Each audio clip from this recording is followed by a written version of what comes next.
Oke, waktu sudah menunjukkan jam 9.25, jadi kita mulai saja ya teman-teman. Bismillahirrahmanirrahim. Assalamualaikum warahmatullahi wabarakatuh. Selamat pagi semua, salam sejahtera untuk kita semua ya. Mungkin yang tidak terkendala jaringan boleh nih on cam biar sama-sama aku bisa lihat antusias kalian ikut diskusi bareng kakak-kakak yang juga udah hadir pada pagi hari ini.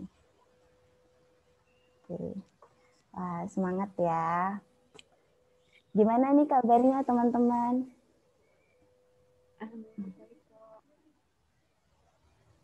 Baik. Baik ya. Baik, alhamdulillah. Semoga kita selalu dalam keadaan sehat dan baik-baik saja. Oke, sebelumnya mungkin aku kenalan dulu ya. Jadi, perkenalkan, namaku Hanum, aku dari Rumah Cendekia Boyolali. Aku di sini akan menjadi moderator untuk memandu jalannya diskusi kita pada pagi hari ini. Jadi, selamat datang di dalam BOR yang bertemakan ilmu dasar. Nah, nanti di dalam breakout room ini akan ada 5 kakak-kakak dari 5 universitas yang berbeda-beda dan akan menjelaskan jurusan yang berbeda-beda pula. Mungkin kita sapa dulu ya kakak-kakaknya yang sudah hadir. Yang pertama mungkin dari Kak Latifah Aulia. Halo Kak Latifah. Halo Kak. Iya, itu dia sudah ada Kak Latifah hadir. Yang kedua Kak Muhammad Tegar. Halo Kak Tegar. Iya, halo, selamat pagi. Pagi. Oke, yang ketiga Kak Riyadlus Soleh. Halo Iya, Kak. halo Kak. Oke, itu dia kakaknya yang cantik. Oke, terus yang keempat Kak Nureni Duha Mustika. Halo Kak Nureni. Sudah masuk belum ya? Halo semuanya, selamat pagi. Ya, Kak Nureni yang berkerudung merah ya. Dan yang terakhir Kak Siti Osmatun Khasana. Halo Kak Siti. Halo Kak Hanum. Ya, halo teman-teman. Semangat banget ya kakak-kakaknya di sini udah pada semangat. Jadi adik-adiknya jangan lupa semangatnya juga karena kita akan mendapatkan banyak banget informasi dari breakout room ini. Nah, mungkin aku ingin menjelaskan sedikit ya. Jadi ilmu dasar sendiri itu bisa dibilang ilmu yang membahas tentang asas-asas yang akan diteliti atau juga membahas tentang bagaimana suatu hal itu dapat bekerja. Kurang lebihnya seperti itu. Tapi nanti untuk lebih lanjutnya lagi akan dijelaskan oleh kakak-kakak yang udah hadir tadi. Dan pastinya penjelasannya akan lebih keren lagi dan lebih mantap lagi lah pokoknya.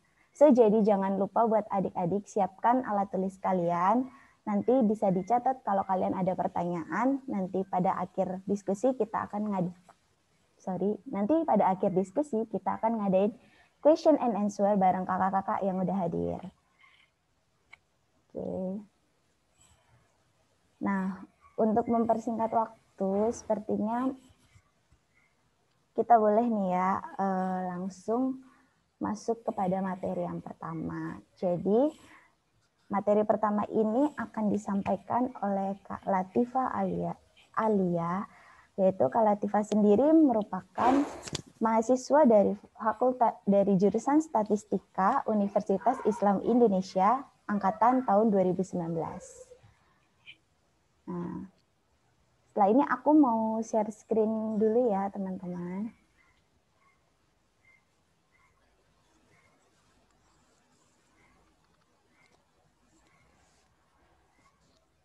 Oke, sudah terlihatkah? Sudah. Sudah ya. Sudah.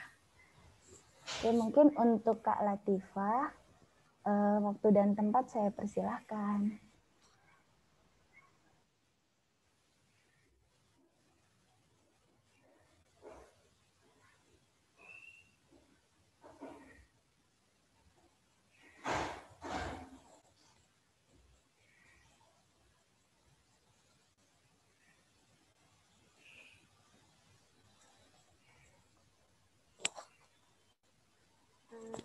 Halo Kak, terdengar suara saya?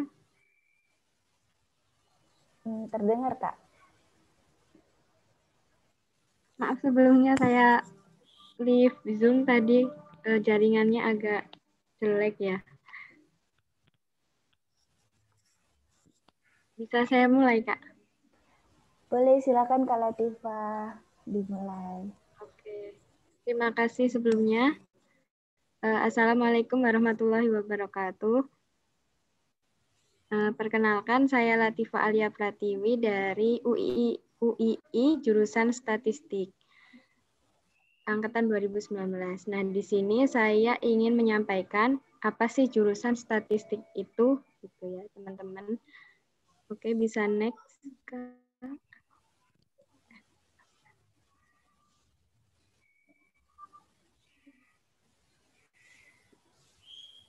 Nah, jurusan statistik itu apa sih? Oke, next.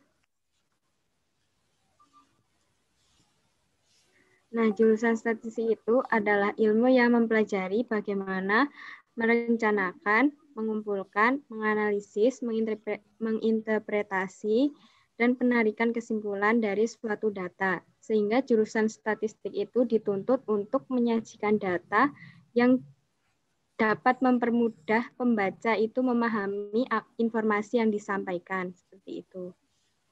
Oke, selanjutnya, Kak. Nah, mata kuliah di jurusan statistik itu apa aja ya, gitu. Bisa next.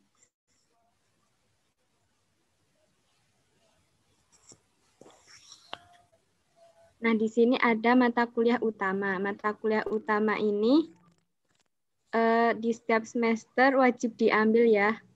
Dari semester 1 sampai dengan semester 8. Terus ada juga yang mata kuliah pilihan. Bisa di next, Kak.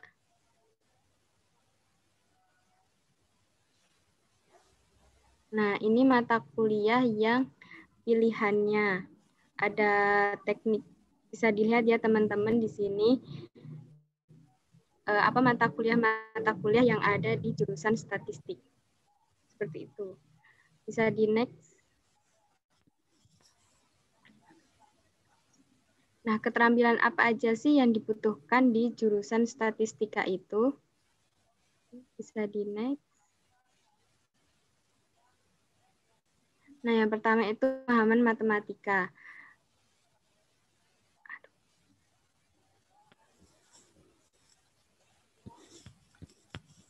Tentu saja ya, statistik itu kan ilmu matematika. Jadi, hal yang pertama itu kita harus paham bagaimana dasar-dasar matematika.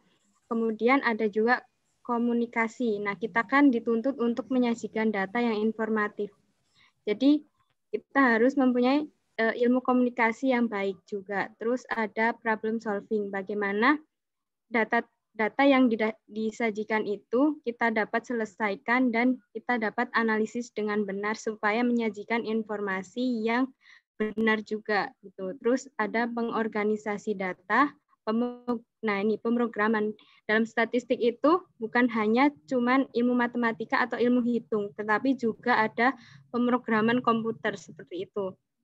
Kemudian juga analisis, kemampuan untuk menganalisis suatu data.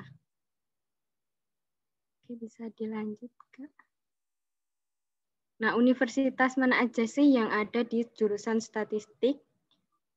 Oke, bisa di next. Nah, ini beberapa jurusan yang terdapat beberapa universitas yang terdapat jurusan statistik. Ada yang kampus negeri yaitu Universitas Gadjah Mada, Brawijaya, Universitas Diponegoro, IPB, ITS, Universitas Indonesia. Kemudian yang swasta ada UII, Universitas Muhammadiyah Semarang, dan BINUS University. Ini hanya beberapa universitas yang saya sajikan. Seperti itu.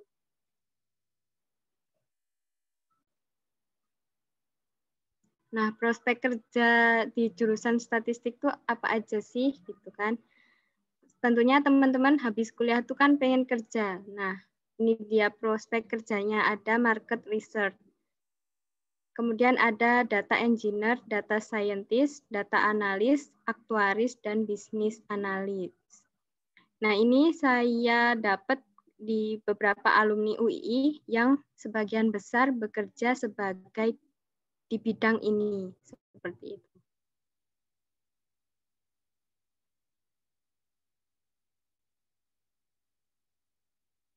Nah, terima kasih, semoga bermanfaat apa yang saya sampaikan tadi.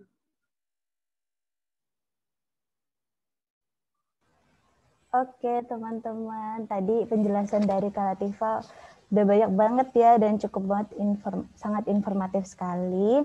Nah, kayak yang tadi udah dibilang bahwa statistik itu jurusan yang seperti menyajikan data gitu ya, Kak ya. Dan banyak juga ada beberapa keterampilan juga yang harus dimiliki gitu. Dan banyak dari universitas negeri maupun swasta yang punya jurusan statistik ini.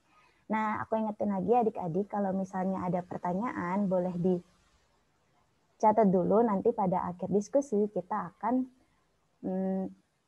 kita akan mengadakan question and answer. Oke, terus aku juga mau ngingetin untuk adik-adik mungkin boleh screenshot dulu untuk breakout room sekarang, jangan lupa karena kan pada presensi nanti harus ada screenshot masuk breakout room ya. Dan ini aku juga mau share link presensi. Nanti mungkin yang belum ngisi boleh silakan diisi. Oke. Mungkin untuk mempersingkat waktu lagi, kita lanjut ke materi yang kedua. Nah, materi ini, jurusan ini biasanya tuh banyak disukai oleh anak laki-laki. Tapi ya perempuan juga banyak yang suka sih di jurusan ini. Dan pastinya dulu sih aku cukup suka ya di mata pelajaran ini, tapi tidak mendalami. Oke, mungkin lanjut aja ya. Selanjutnya itu yaitu jurusan fisika yang akan disampaikan oleh Kak Muhammad Tegar Pambudi dari ITB. Dengan kategori ini angkatan tahun 2017. Aku coba share screen dulu ya teman-teman.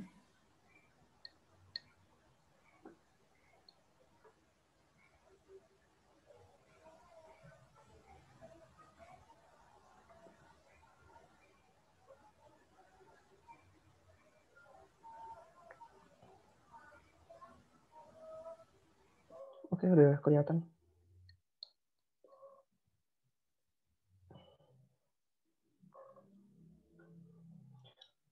Oke, Kak Tegar silakan. Oke, aku mulai ya. Jadi sebelumnya kenalin lagi, aku Muhammad Tegar Pambudi, biasa dipanggil Tegar, dari angkatan 2017. Sekarang sedang berkuliah di program studi fisika Fakultas FIPA di Institut Teknologi Bandung. Gitu. Jadi sekarang saya udah semester akhir, gitu, semester 8. Bisa di next?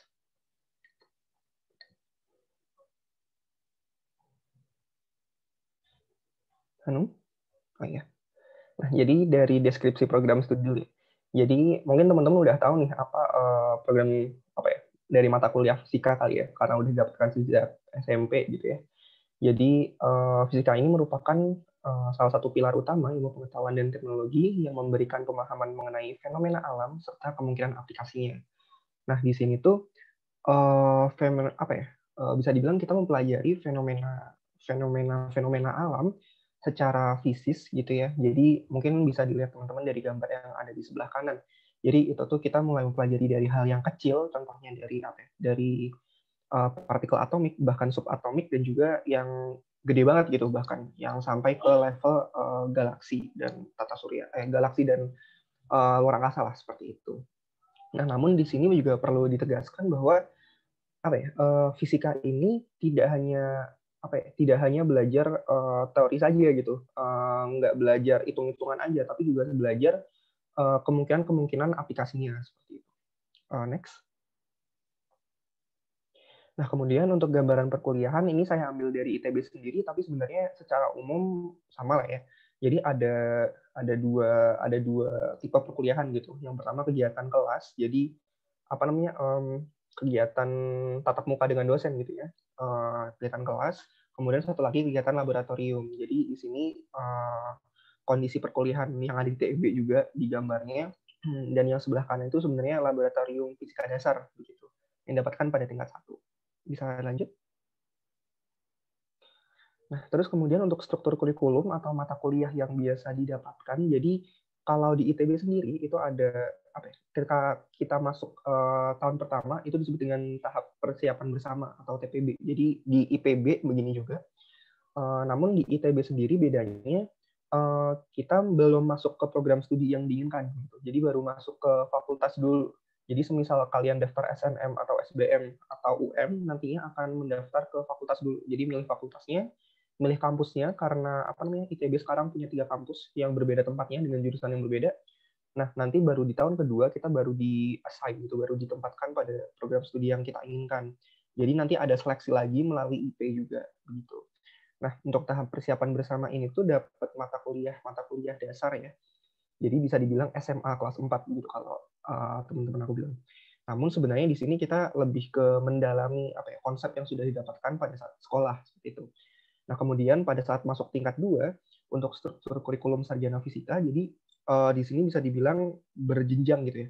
Jadi jenjang awal itu kayak kita dapat tools-nya dulu nih, seperti ada fisika matematik gitu, kayak fisika tuh tools-nya ini matematika nih. Nah, di tingkat awal kita dapat tools-nya dulu. Kemudian lanjut. Nah, di tingkat 3 dan 4 di sini kita dapat pengembangannya. Jadi kayak ada mata kuliah gelombang itu nantinya diambil dari ada mata kuliah ada konsep-konsep yang diambil dari tahun-tahun sebelumnya. Jadi berjenjang ya. Di universitas lain juga sama. Jadi kayak berjenjang dari yang paling dasar dulu baru dikembangkan ke mata kuliah yang lebih advance seperti itu. Dengan target tingkat akhirnya yaitu tugas akhir yang jelas TA-nya. Lanjut. Nah, kemudian selain ada mata kuliah wajib, seperti statistika tadi ya, jadi ada mata kuliah pilihan juga. Nah, bedanya apa sih kalau mata kuliah wajib ini harus diambil, kalau mata kuliah pilihan ini enggak? Di mana di mata kuliah pilihan ini tuh, kalau di tempat kami, ini disesuaikan dengan riset yang tersedia gitu di program di lingkungan program studi kami seperti itu. Jadi ada kalau tidak salah ada 6 kelompok riset. Jadi mereka kayak memberikan pengenalan mengenai riset mereka melalui mata kuliah pilihan ini gitu. Nanti mungkin bisa ditanyakan lebih lanjut ya risetnya seperti apa dan sebagainya. Lanjut. Nah, untuk persebaran universitasnya, jadi sebenarnya untuk program studi fisika dan juga FMIPA ini cukup banyak ya di Indonesia. Bahkan mungkin hampir seluruh universitas itu ada gitu. Universitas yang ada FMIPA-nya itu pasti biasanya ada fisikanya seperti itu. Nah, untuk dalam negeri sendiri ada ITB, ada UI, ada UGM, IPB, ITS mungkinnya yang biasa diketahui gitu. Kemudian di luar negeri juga gitu. Di sini saya kasih contoh di Tokyo University di Jepang, kemudian Peking University di China, sama MIT. Ya, mungkin teman-teman udah sering dengar nih MIT. Gitu. Jadi emang cukup banyak lah mata kuliah program studi fisika murni gitu ya, dan juga applied physics atau fisika terapan seperti itu. Lanjut. Nah, kemudian untuk perbandingannya antar universitas yang jelas, yang pertama ya dari akreditasi, dari peringkatnya, dari tenaga pengajarnya, risetnya, dan sebagainya itu pasti berbeda ya untuk tiap-tiap kampus gitu. Jadi mungkin kalau teman-teman mau masuk ke jurusan fisika dengan ada motivasi tertentu untuk melakukan suatu riset, atau mungkin udah target nih, aku pengen riset dengan dosen tertentu, misal. Nah, itu ya berarti harus mulai lihat-lihat sekarang gitu. Jadi apakah fasilitas yang kalian inginkan kok ada dan sebagainya. Kemudian kelompok riset juga yang tadi sudah saya jelaskan. Lanjut.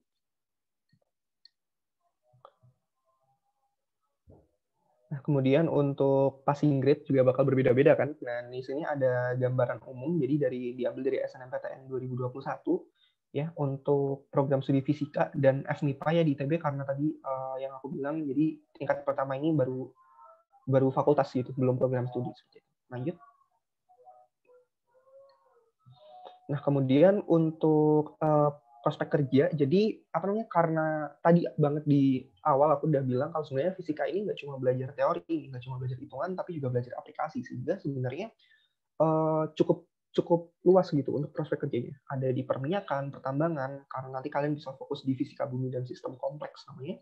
kemudian ada industri telekomunikasi begitu, terus ada industri keuangan. Mungkin ini nanti yang penasaran, kenapa sih Kak lulusan fisika itu bisa masuk ke industri keuangan gitu? Mereka di industri keuangan bakal kerja jadi apa sih seperti itu? Nanti bisa ditanyakan. Kemudian lanjut. Nah, yang terakhir ini ada industri informasi, kemudian riset ya, yang jelas karena ilmu murni begitu ya. Jadi tantangan untuk pendidikan tinggi adalah bagaimana kita bisa melanjutkan sesuatu itu ke riset gitu. Jadi targetnya tuh ke riset yang lebih jauh gitu.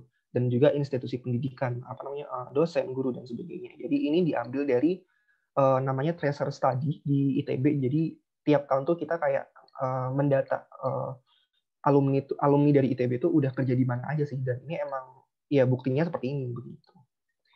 Udah. Jadi sekian dari saya. Nanti kalau misalnya ada pertanyaan bisa disampaikan. Terima kasih.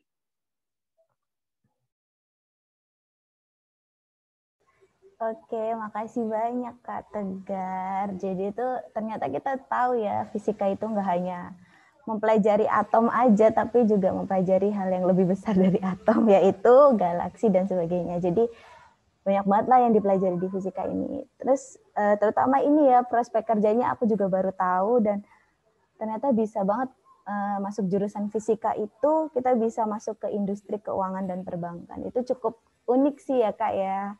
Iya. Aku juga baru tahu, dan makanya informasinya sangat berguna banget buat kita semua. Oke, tadi sudah 2 materi, sudah 2 jurusan yang dijelaskan. Kita lanjut yang ketiga. Jadi jurusan ini salah satu jurusan, kalau di SMA itu salah satu favorit aku banget di sekolah.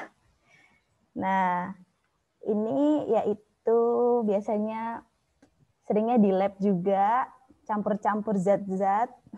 Pasti udah ketebak lah ya apa itu. Yaitu kimia, yang akan dijelaskan oleh Kak Riadus Solehah dari UGM. Nah, Kak Riadus ini di UGM angkatan 2019 ya Kak ya? Iya benar Kak. Oke. Kalau gitu aku lanjut langsung ke share screen-nya ya Kak. Tunggu sebentar. Ya, siap.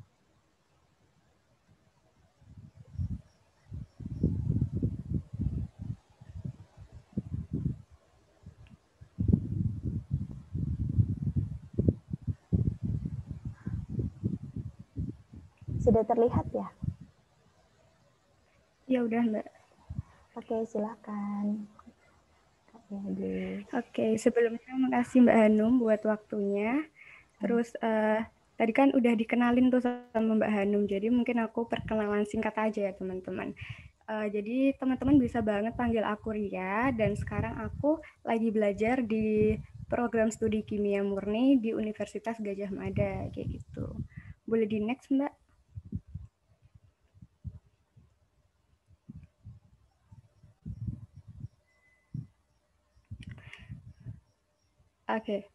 Oke, mungkin teman-teman bertanya-tanya nih sebenarnya tuh pengertian dari ilmu kimia itu apa sih gitu ya. Nah, ilmu kimia itu nanti teman-teman tuh bisa mempelajari berupa sifat ataupun struktur zat atau komponen-komponen zat dari zat yang kecil hingga zat yang besar kayak gitu. Nah, di UGM sendiri kimia ini masuk ke Fakultas Matematika dan Ilmu Pengetahuan Alam yang beralamatkan seperti tertera di layar. Dan juga ada website, email, dan telepon yang bisa teman-teman akses. Boleh di next? Nah, ini tampilan websitenya kalau teman-teman mengakses, dan itu udah ada beberapa opsi yang nantinya bakal memudahkan teman-teman untuk mendapatkan informasi yang teman-teman inginkan. Dan ini udah benar-benar lengkap banget di website ini gitu. Boleh di next, Mbak? Oke, masuk ke prodi kimia sendiri. Nah, karena kita mempelajari ilmu kimia murni ya, jadi bukan pendidikan kimia ataupun bukan teknik kimia. Jadi kita mempelajari hal yang luas gitu, dan secara mendasar. Nah, maka dari itu kita di sini dibedakan menjadi 5 bidang peminatan. Yang pertama ada bidang peminatan kimia hayati, yang kedua ada kimia industri, yang ketiga ada kimia lingkungan, yang keempat ada kimia material, dan yang kelima ada kimia teori dan komputasi, seperti itu. Terus karena yang dibilang Mbak Hanum tadi, karena memang kimia itu identik dengan laboratorium dan praktikum gitu ya. Jadi dari UGM sendiri, terutama Departemen Kimia, memfasilitasi kami dengan 5 jenis laboratorium. Yang pertama itu ada laboratorium kimia dasar, yang kedua ada laboratorium kimia analitik, yang ketiga ada kimia anorganik, yang keempat ada kimia fisik, dan yang kelima ada kimia organik, seperti itu. Boleh di next, Mbak? Oke, dan Prodi Kimia ini udah mendapatkan pengakuan internasional di tahun 2018 kemarin yang berupa sertifikat akreditasi internasional dari Royal Society of Chemistry England. Nah, kalau teman-teman pengen tahu nih, untuk tahun ini dan tahun depan itu udah dapat pengakuan apa aja, nah teman-teman bisa banget buka website yang tadi buat cari-cari informasinya, seperti itu. Bisa di next, Mbak. Oke, untuk mata kuliahnya sendiri itu dibedakan menjadi 2, ada mata kuliah wajib dan juga ada mata kuliah pilihan. Nah, untuk teman-teman nanti untuk semester 1-2 di tahun pertama itu teman-teman nggak usah khawatir karena memang kurang lebih sama prodi fisika, jadi kayak kita masih mengulang pelajaran waktu SMA, jadi lebih ke mendalami lagi gitu. Ada agama, ada fisika dasar, ada biologi, ada kimia gitu-gitu. Bisa di next, Mbak.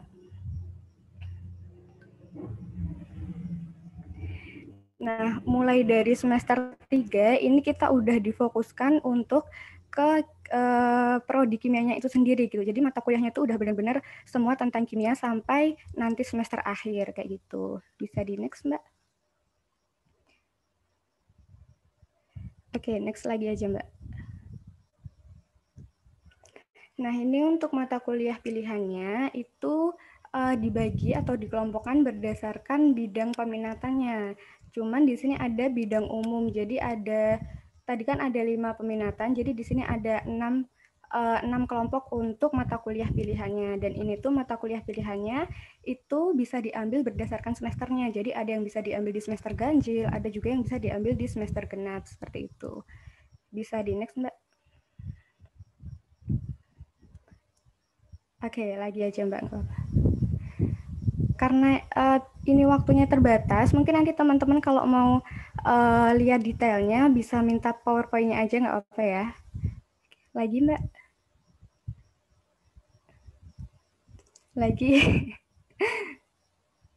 Oke, untuk fasilitas instrumentasinya di Prodi Kimia ini udah terbilang sangat lengkap teman-teman. Jadi di sini kita difasilitasi beberapa instrumentasi yang nantinya memudahkan kita untuk proses entah itu penelitian atau tugas akhir kayak gitu. Jadi bahkan dari teman-teman fakultas teknik, dia itu dari teknik kimia atau teman-teman dari fakultas teknik pertanian itu sering banget berkunjung ke fakultas kita untuk melakukan penelitian kayak gitu. Nah, di sini ada XPLC, ada GC, ada MS, dan masih banyak lagi.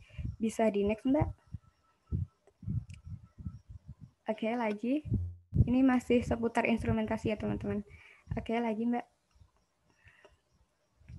Nah, untuk perpustakaannya sendiri, teman-teman kalau misal masuk di Prodi Kimia itu bisa menikmati 4 perpustakaan, teman-teman. Yang pertama itu ada perpustakaan khusus kimia sendiri dengan rincian sebagai berikut. Terus juga ada perpustakaan FMIPA itu sendiri, kemudian ada perpustakaan UGM, dan ada perpustakaan pusat antar universitas gitu. Bisa di next, Mbak.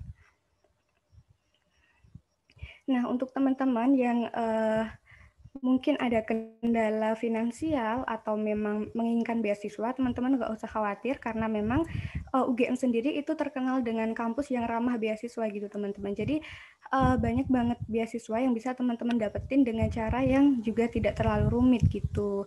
Antara lain tuh ada beasiswa Akugama, ini untuk alumni kimia UGM. Maksud saya ini dari alumni kimia UGM. Kemudian ada beasiswa PPA buat beasiswa di bidik misi juga, ada BUMN Peduli, dan juga ada Tanoto Foundation. Bisa di next, Mbak. Oke, untuk prospek kerjanya sendiri, pasti teman-teman di sini juga masih bingung nih. Kayak aku dulu tuh juga gitu teman-teman. Jadi masuk ke jurusan kimia tuh bisa kerja apa sih gitu ya. Nah di sini tuh sebenarnya banyak banget bidang-bidang pekerjaan yang bisa kita rambahi gitu teman-teman. Yang pertama itu industri. Nah di sini tuh benar-benar luas banget kesempatan kita untuk merambah ke bidang industri. Misal kita masuk ke PT Paragon atau Indosemen atau Pertamina atau bidang industri lainnya, yang di sana itu nanti kita bisa menjadi seorang QC atau QA atau bisa menjadi seorang R&D dan masih banyak lagi gitu. Nah, selain di industri, kita juga bisa merambah ke bidang akademisi. Jadi kita sebagai sarjana kimia murni itu nggak hanya dididik sebagai orang yang bisa meneliti, tapi kita juga bisa dididik sebagai tenaga pendidik seperti dosen, guru, ataupun yang lainnya. Nah, kita juga bisa bekerja di lembaga penelitian, terus sarjana kimia itu juga kita bisa bekerja di bidang wirausaha. Nah, untuk pengelolaan limbah berbahaya ini juga bisa masuk ke industri, keselamatan dan kesehatan kimia itu juga bisa masuk ke industri, farmakologis, ahli kimia air, teknisi laboratorium ilmiah, toksikologi, dan kimia formulasi. Jadi kalau misal teman-teman nih dari sini udah pengen misalnya pengen jadi ahli kimia air, nah berarti teman-teman nanti waktu kuliah ambil peminatannya yang peminatan lingkungan kayak gitu. Atau teman-teman minat di industri, berarti teman-teman ambil peminatan yang minat industri kayak gitu. Bisa di next, Kak. Oke, untuk prodi kimia sendiri itu udah menjalin kerjasama internasional dengan berbagai universitas gitu teman-teman. Nah itu salah satunya itu ada University of Innsbruck Austria, terus ada yang di Australia, ada yang di Jerman, ada yang di Jepang dan masih banyak lagi. Bisa di next Mbak.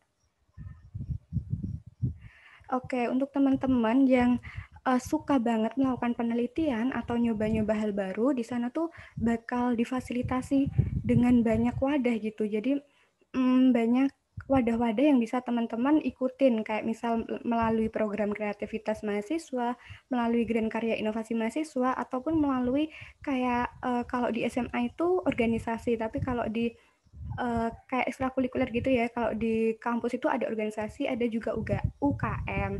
Nah, di MIPA sendiri itu ada UKM yang namanya tuh LSIS. Nah, itu khusus buat penelitian-penelitian kayak gitu. Jadi teman-teman kalau berminat banget untuk penelitian, bisa banget join yang di UKM seperti itu. Bisa di next, Mbak. Oke, untuk prodi, untuk universitas apa aja sih yang memiliki jurusan kimia, terus juga akreditasinya baik gitu. Nah, ini ada beberapa universitas, banyak banget, dan sebenarnya tuh hampir semua universitas itu memiliki jurusan kimia di Indonesia ini, karena memang ini kan termasuk ilmu dasar ya teman-teman, jadi nggak asing gitu untuk jurusan kimia ada di dalamnya. Nah, karena waktunya juga terbatas, jadi untuk teman-teman yang pengen tanya-tanya lebih lanjut, bisa banget kontak aku langsung di nomor WhatsApp atau di Instagram yang udah tertera di atas gitu. Oke, udah selesai deh kayaknya Mbak. Bisa di next Mbak coba. Oke, jadi mungkin sekian yang bisa aku sampaikan. Aku balikin lagi ke Mbak Hanum. Oke, makasih Kak Ria atas penjelasannya. Jadi ternyata seperti yang tadi udah Kak Ria sampaikan, kimia itu kita belajar dari zat-zat yang kecil sampai zat-zat yang besar juga.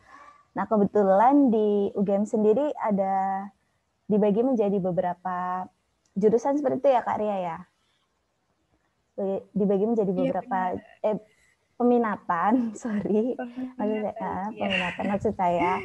Nah bisa juga mungkin yang suka skincarean boleh banget nih masuk kimia, tapi bikin skincare sendiri. Ya benar, aku juga itu tujuan aku, dan aku mau masuk di kimia industri teman-teman. Jadi biar bisa membuat pabrik hair. Amin, amin tuh. Bagus banget Kak. Tuh apa niat awalnya. Oke. Gak apa-apa lah ya.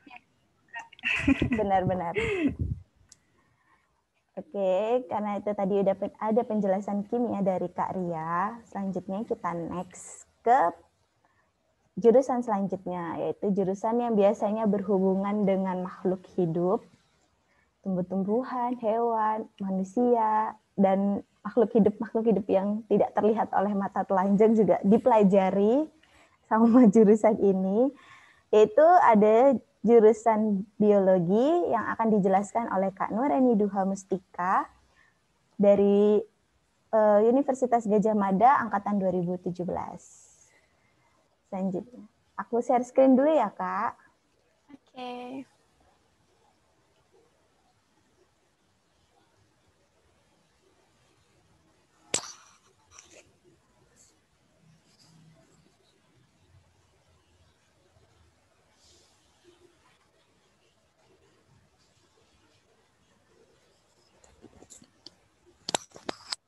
Sudah terlihat ya? Sudah. Silakan, Kak. Oke. Sebelumnya selamat pagi menjelang siang semuanya. Di sini perkenalkan aku Nurani Duha Mustika, biasa dipanggil Tika, dari Biologi Universitas Gadjah Mada angkatan 2017. Nah, next. Nah, jadi mungkin teman-teman udah nggak asing dengan istilah biologi karena sering gitu ya dipelajari sejak jenjang SMP sampai SMA. Jadi secara singkat, biologi itu merupakan program studi yang mempelajari tentang makhluk hidup, baik makhluk hidup yang mikro maupun yang bisa dilihat dengan mata atau makro. Nah, studinya itu bisa meliputi anatomi, genetika, evolusi, fisiologi, dan juga molekuler. Nah, kalau di Fakultas Biologi UGM, kami berdiri sendiri sebagai fakultas sendiri, pisah dari MIPA. Kan biasanya kalau biologi itu masuk ke ranah MIPA, tapi kalau di UGM itu dia berdiri sebagai fakultas sendiri. Nah, di Biologi UGM itu kami dibagi menjadi 3 peminatan. Yang pertama itu fungsional dan juga struktur, tanam hewan maupun tumbuhan. Kemudian ada ekologi dan juga konservasi, serta yang ketiga itu molekuler dan juga bioteknologi. Bisa lanjut? Nah, untuk mata kuliahnya, maaf ya ini kecil-kecil sekali, mungkin nanti bisa minta PPT-nya. Jadi, tidak jauh beda dengan yang sudah dijelaskan sebelumnya. Kita akan tetap mempelajari mata kuliah dasar, seperti biologi umum, geomorfologi, kimia, matematika, sama fisika di semester 1.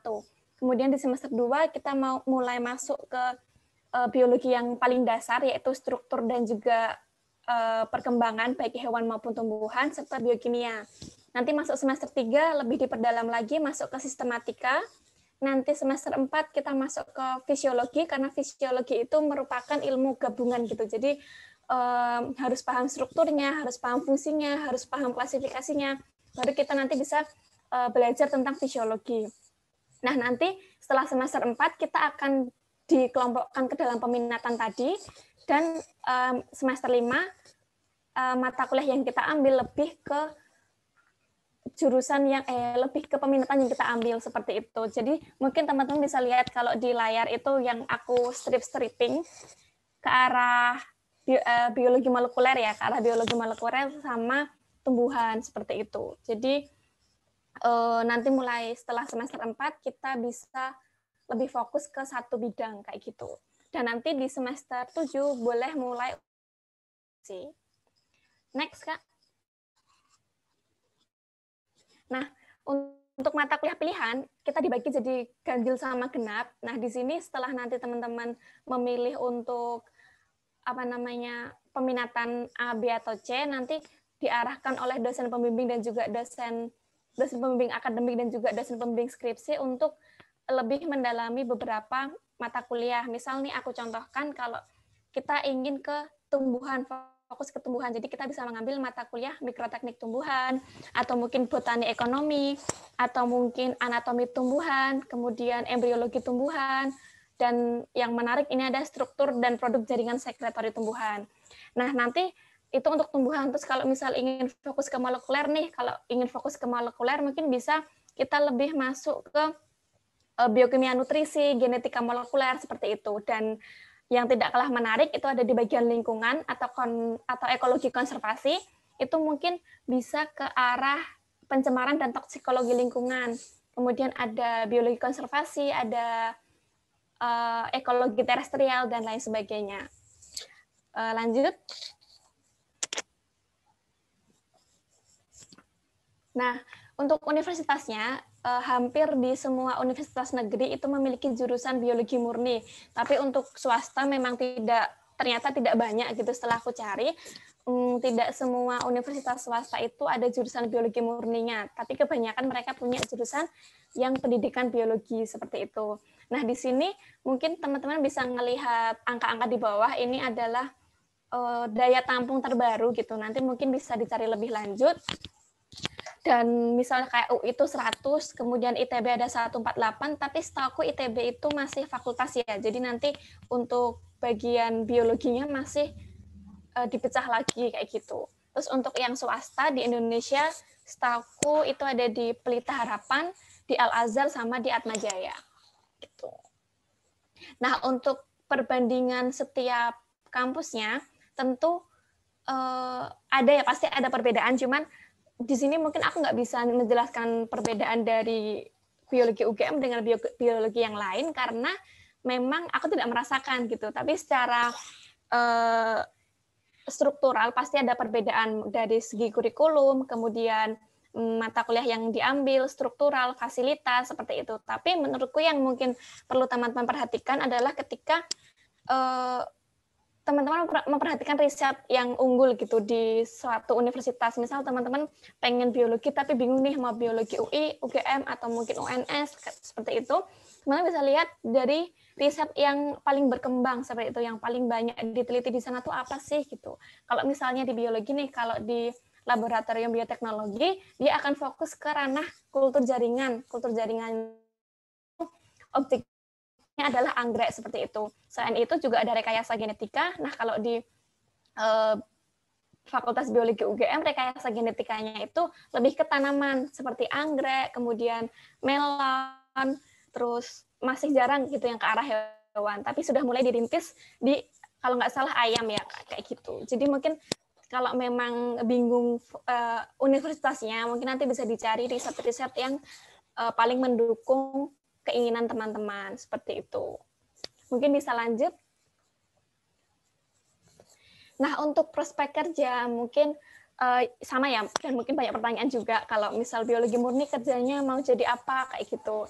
Nah, mungkin di sini aku bisa sedikit menjelaskan. Untuk yang tidak asing adalah jadi peneliti, karena bagaimanapun juga ketika kita masuk ke biologi murni, itu adalah yang banyak dipelajari adalah riset, kayak gitu. Nah, peneliti ini bisa ada di bawah instansi pemerintahan, misalnya seperti LIPI, atau Badan POM, kemudian di bawah Dinas Pertanian, dan sebagainya. Atau juga bisa di perusahaan swasta, misalnya bagian di Research and Development, atau di Quality Control, kayak gitu. Kemudian untuk akademisi, jelas ya, pasti bisa untuk terjun ke dosen ataupun guru, seperti itu.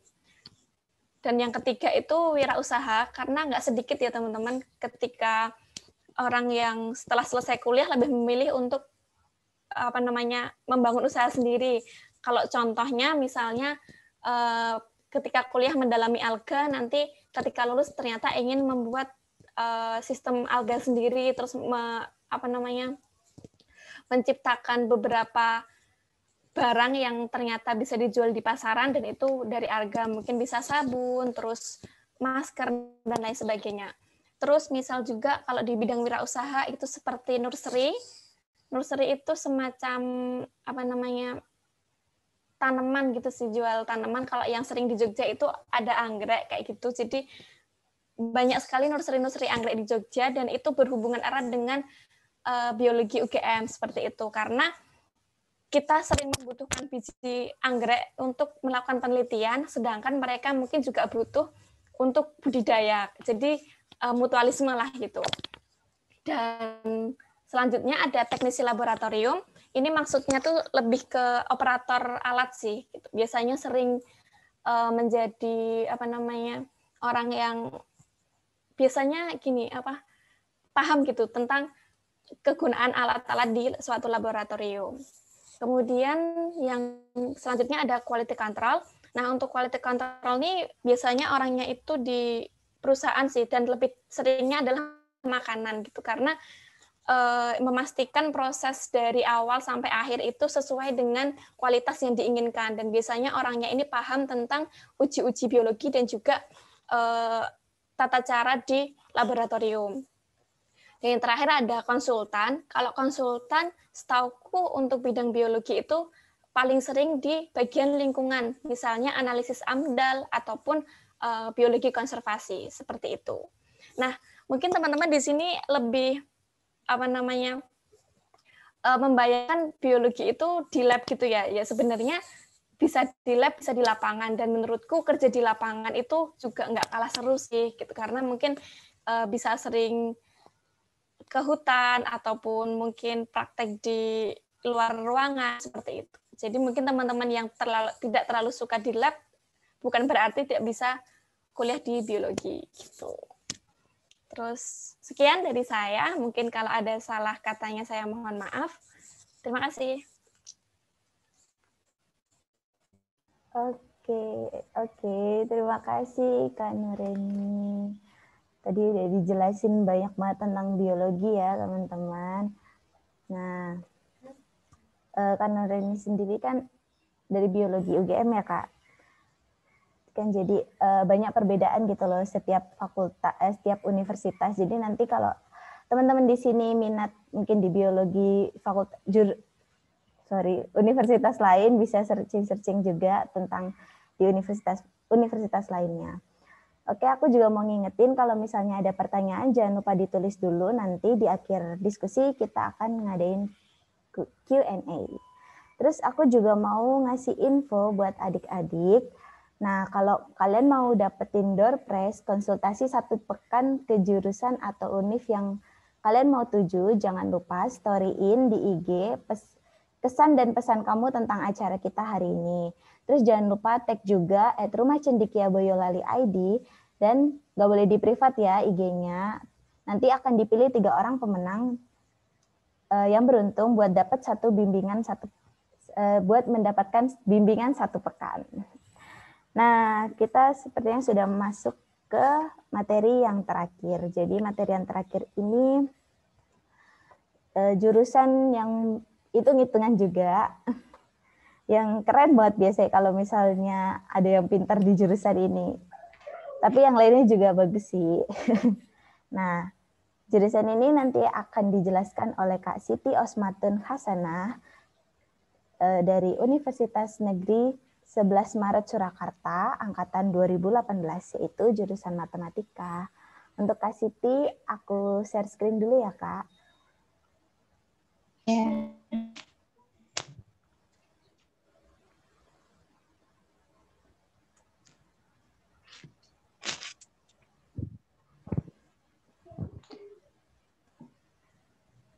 Mungkin sudah, silakan Kak Siti. Waktu dan tempat aku persilahkan. Oke, makasih Mbak Hanum. Langsung mulai aja ya teman-teman. Perkenalkan, saya Siti Osmatun Hasanah. Terserah kalian mau manggil apa. Bisa dipanggil Siti atau Osma atau Kasana. Jadi teman-temanku biasanya manggil 3 itu. Terus oke, langsung aja kita masuk ke bab tentang matematika. Next, Mbak. Nah, ini aku ambil dari Wikipedia. Definisi matematika itu sebenarnya apa sih? Jadi, pada dasarnya itu matematika itu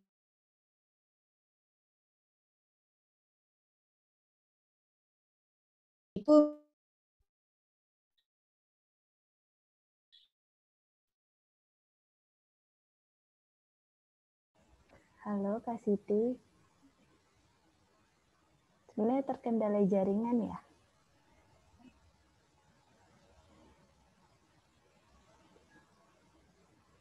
Halo Kak. Oke, Kak Sitinya sepertinya terkendala jaringan ya teman-teman. Kita tunggu aja ya. Oh ya, maaf ya teman-teman. Kayaknya nge-lag. Oke, next.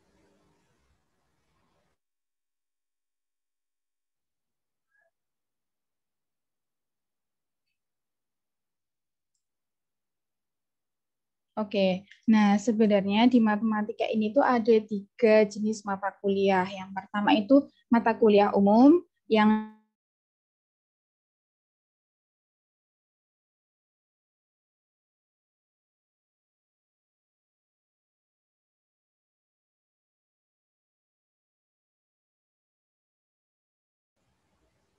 Halo Kak.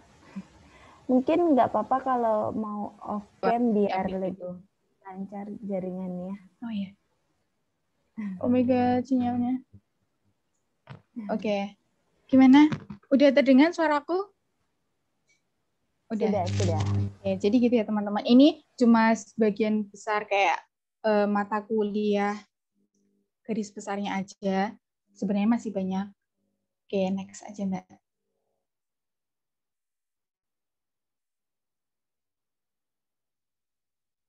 Nah, ini contoh universitas dengan jurusan matematika.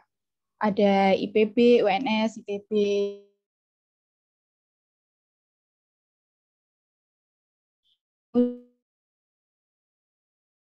Juga ada misal MIT, Harvard, Oxford, dan juga kalau kenal Kak Jerome ya, dari Waseda University. Gitu. Dan masih banyak lagi sebenarnya.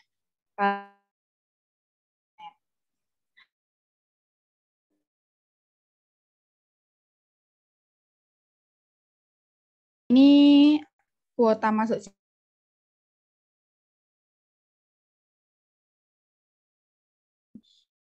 bisa dilihat sendiri.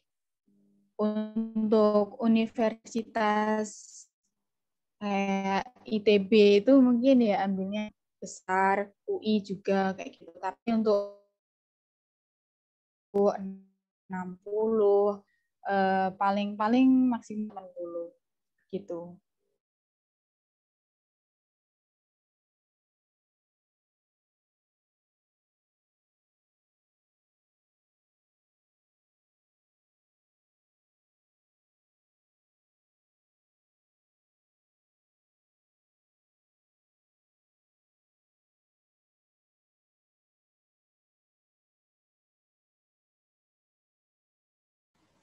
Halo Kak Siti.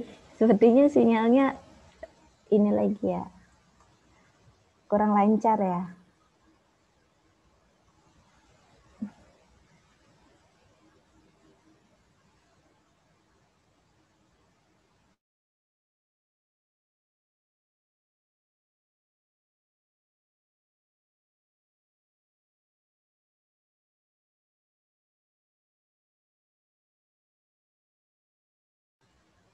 Kak Siti mungkin kalau misalnya kurang lancar sambil off cam nggak apa-apa Kak. Ini soalnya wifi-nya banyak yang make, jadi sering lag banget. Mohon maaf banget. Nanti kalau kurang jelas, kalian bisa tanyain pas di Q&A section ya. Terus ini, prospek kerja matematika itu hampir semua bidang kerja itu perlu penerapan ilmu matematika. Ya banget dong. Matematika itu sebenarnya ada di mana-mana. Terus ini contoh dari misal kamu nanti habis dari matematika bisa kerja apa aja. Nih contohnya bisa jadi aktuaris dengan meneruskan pendidikan keaktuarisan, kemudian analisis riset pasar, penaksir biaya ya hampir sama kayak statistika kayak gitu. Terus kamu juga bisa di lembaga pemerintah, di lembaga pendidikan, Kementerian Keuangan, Bank Indonesia, OJK dan lain sebagainya. Begitu. Tapi yang paling utama sih itu ya. Jadi di bidang research kayak itu soalnya kan ilmu murni. Next.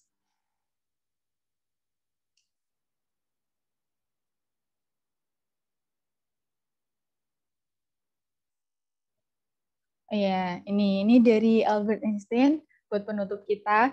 Makin hukum matematika menunjukkan realitas menjadi makin tidak pasti, makin tidak menunjukkan realitas. Maksudnya semoga kalian paham sendiri gitu.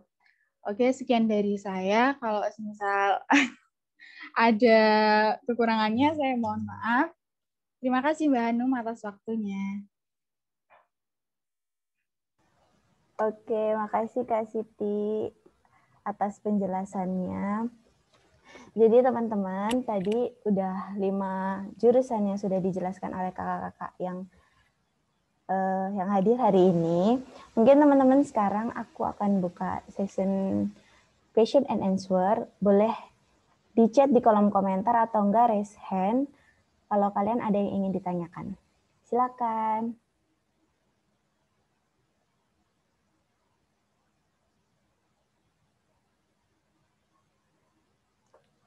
Oke, mungkin sambil nunggu teman-teman yang nanya, kakak-kakak boleh cerita nih perjuangan masuk fakultas atau universitas sekarang. Mungkin dari Kak siapa ya? Aku pilih ya, dari Kak Tegar deh. Gimana nih Kak? Dulu waktu masuk ITB boleh diceritakan sedikit sambil nunggu adik-adik yang bertanya. Iya. Kalau masuk ITB-nya sendiri, dulu tuh aku SMA di Semansa, SMA 1 Boyolali. Sama juga terus apa namanya? Dulu aku masuk ITB itu jalur SNMPTN. Kemudian sebenarnya perjuangannya lebih pas tadi sih, pas tahap persiapan bersama ya, pas TPB, karena di TPB tuh jadi FMIPA itu tuh FMIPA ITB itu yang masuk tuh sekitar 400 orang dan akan dibagi ke 4 program studi. Waktu dulu, sekarang udah ada 5, jadi tambah aktuaria. Kalau dulu tuh cuma fisika, matematika, kimia, sama astronomi gitu. Biologi itu masuknya ke fakultasnya ke SITHS, Sekolah Ilmu apa sih, hayati gitu lah pokoknya, yang sains begitu. Nah terus yaudah sih, jadi karena emang apa ya, setelah masuk ITB masih diseleksi lagi melalui IP, terus terutama melalui IP ya, karena emang benchmarking utamanya tuh emang pakai IP gitu. Jadi kita disuruh milih lagi, kayak pilihan pertama jurusan apa, pilihan kedua apa, pilihan ketiga apa. Nah di tingkat 2 baru tuh diarahin gitu, apa namanya, diarahin ke program studi masing-masing kayak gitu. Dan kebetulan karena aku emang dari awal pilih masuk fisika dan IP-nya cukup gitu ya, jadi bisa masuk gitu. Oh gitu ya Kak, jadi panjang juga ya kalau masuk ITB itu perjalanannya. Oke, mungkin dari teman-teman boleh banget nih tanya ke kakak-kakaknya. Oh iya, ini sepertinya sudah ada satu pertanyaan. Dari Desi Imelia. Apakah ada syarat tertentu yang harus disiapkan ke jurusan fisika, Kak? Dan prodi di fisika itu ada apa aja ya? Oke, mungkin Kak Tegar lagi boleh silahkan dijawab pertanyaan dari Desi. Oke, kalau semisal syarat tertentu masuk ke fisika, yang jelas pertama kalian harus masuk ke FMIPA dulu ya, dan juga entah nanti semisal teman-teman mau daftar ke ITB, itu harus perhatikan juga kampusnya gitu. Jadi semisal Fakultas Teknik Industri gitu, itu tuh terbuka di 3 kampus setahu saya. Jadi ada di kampus Ganesha, ada di kampus Jatinangor, sama ada di kampus Cirebon. Nah itu mesti hati-hati. Jadi kalian tuh mau ngambil prodi apa nih? Karena di 3 kampus ini prodinya beda-beda gitu. Soalnya kemarin tuh pernah ada kasus, jadi dia tuh ingin masuk ke prodi yang ada di Ganesha, tapi daftarnya yang di Jatinangor gitu. Jadinya nggak ketemu kan. Jadi pas tingkat 2 nggak tahu tuh jadinya kayak gimana. Tapi kayaknya sih nggak bisa dipindah gitu. Jadi akhirnya harus memilih prodi yang ada di sana gitu. Nah kemudian kalau FMIPA sendiri karena kebetulan cuma ada 1 kampus, ya udah. Nah terus kalau nggak salah mulai tahun ini tuh prodi fisika tuh masuk ke namanya ada program studi peminatan. Jadi program studi peminatan ini tuh kalau tidak salah cuma bisa melalui jalur undangan. Jadi yang SNMPTN, kemudian pada saat masuk itu tuh kalian sebenarnya udah pasti masuk ke jurusan tersebut gitu. Jadi udah masuk ke prodi tersebut, cuma harus tetap melewati program tahap persiapan bersama TPB tadi. Hanya saja nggak diseleksi lagi gitu. Jadi udah pasti masuk ke fisika misalnya kayak gitu. Jadi nanti bisa aja cek di webnya di usm.itb.ac.id. Jadi nanti ada persyaratan di sana. Kemudian kalau fisika sendiri sebenarnya nggak gitu banyak sih, maksudnya nggak gitu banyak persyaratan ya. Beda sama kimia, itu tuh nggak boleh buta warna setahu saya. Jadi apa namanya, harus disertakan surat keterangan tidak buta warna. Tapi kalau setahu saya sampai sekarang di fisika tuh nggak ada persyaratan apa-apa gitu. Kemudian udah sih paling itu doang sih, maksudnya untuk masuk ke program studi fisika ya kayak gitu. Nah kemudian untuk prodi di fisika ada apa aja, mungkin ini maksudnya kelompok risetnya atau gimana ya? Mungkin Desi boleh dijawab. Halo Halo Desi. Kelompok riset. Oh, oke. Oh, kelompok riset, Kak. Kelompok riset, jadi setahu saya tuh ada 6 sekarang. Jadi mungkin bisa Mbak Hanum minta di share screen yang tadi. Jadi ada apa nih? Ada bagian yang saya sertakan untuk kelompok riset itu di bawah-bawah. Jadi tuh naik. Satu lagi. Iya, di situ. Nah, jadi ada yang sebelumnya, Mbak. Perbandingan. Iya, yang ini. Nah, jadi di sini teman-teman bisa lihat ya ada 6. Jadi ada fisika bumi sistem kompleks, ada material elektronik, ada magnetik fotonik, nuklir biofisika, teoretik sama teori energi tinggi, dan juga instrumentasi dan komutasi. Nah, untuk penjelasannya singkatnya ya, kalau misal fisika bumi itu tuh ya mempelajari kayak geofisika gitu.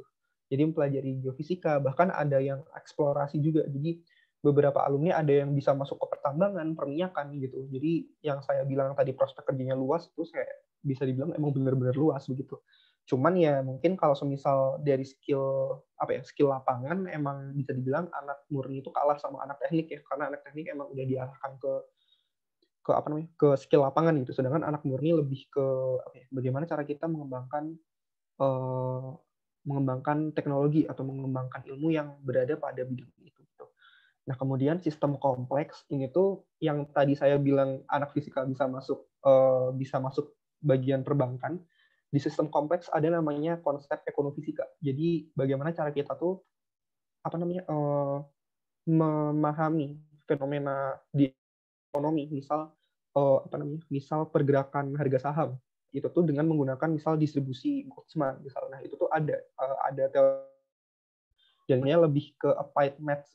Kalau misal di luar itu lebih ke matematika terapan gitu. Jadi yang tadi yang matematika bilang kalau misal matematika itu tuh jadi dasar semua ilmu ya emang betul gitu. Jadi emang bisa diterapkan di semua hal, banyak hal. Kemudian material elektronik ini kalau di tempat kami risetnya kalau tidak salah sih lebih ke pengembangan kapasitor kalau tidak salah, semikonduktor lah seperti itu, secara eksperimental maupun secara komputasi. Kemudian magnetik fotonik, jadi saya masuk di kelompok keahlian ini, terutama di bagian fotonik. Di sini tuh menjelaskan fenomena fotonik dan magnetik pada suatu material dan aplikasinya gitu.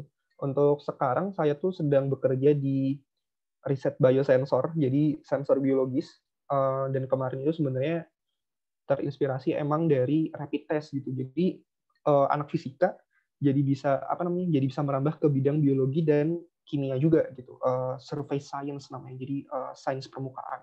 Jadi bagaimana kita bisa menyiapkan suatu aplikasi dari sifat magnetik dan fotonik. Fotonik itu foton ya, kalau teman-teman tahu foton, cahaya yang terdiskretisasi. Jadi emang fotonik ini tuh mengarah ke fenomena gelombang elektromagnetik gitu, terutama cahaya. Kemudian fisika nuklir ya, jadi lebih ke reaktor nuklir dan sebagainya pengembangannya. Kemudian biofisika, jadi biofisika ini bahkan benar-benar ke arah biologisnya gitu. Jadi dosimetri, kemudian proteksi radiasi, kemudian untuk untuk terapi dan sebagainya itu dipelajari. Teoretik energi tinggi itu kalau mau jadi Einstein, jadi masuk ke program studi riset di sini. Jadi kayak mempelajari soal teori berkembangnya galaksi, misal teori berkembangnya alam semesta dan sebagainya itu belajar di sini, teoretik energi tinggi. Kemudian belajar partikel, misal teman-teman pernah dengar partikel Higgs boson dan sebagainya itu dipelajari di sini. Dan terakhir instrumentasi itu kalau yang seneng ngoprek, jadi misal mau bikin IoT ya, sekarang lagi booming Internet of Things. Jadi misal bikin pemetaan kampus menggunakan HP misalnya, itu belajar di sini instrumentasi dan komputasi. Begitu sih kalau kelompok riset untuk Desi Melia.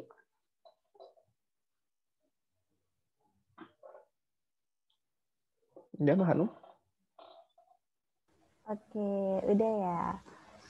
Mungkin dari yang lain ada yang mau bertanya? Sebentar, mau end dulu.